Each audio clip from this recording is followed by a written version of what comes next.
po? Bakit? Sabi po kasi ng advisor namin, hindi po ako makakagraduate kapag di po ako nakabayad.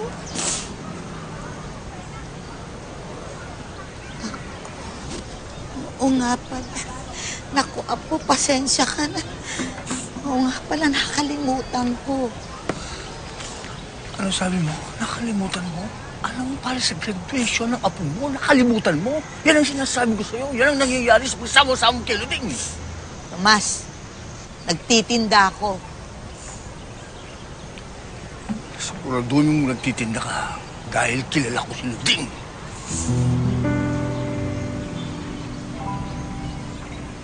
Oh, huwag ka mag-alala. Mababayaran natin yung kagraduate ka. Luding, maya-maya uuwi na ako, ah. Ikaw naman. So, paano ka kikita niyan? Lagi kang nagmamadali.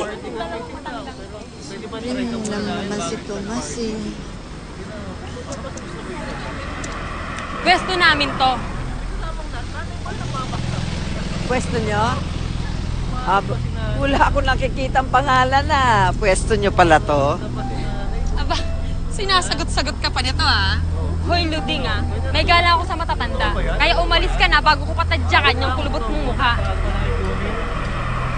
Ikaw, babaeng puro satsat. Ang lawak-lawak ng kalsada. Tsaka nauna kami dito. Hindi ako nagbibiro, Luding.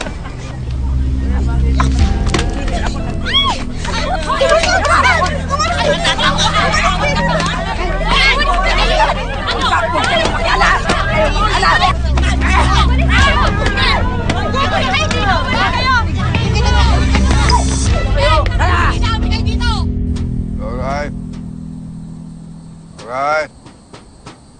Mantika nang matulog. Alright. Tomas, Oh, bakit ngayon ka lang? Saan ka galing? inubos ko yung paninda ko. Ang ibig mo sabihin, iniwanan mo si Beng? Dito? Mag-isa? Oh, ano nangyari sa mukha mo?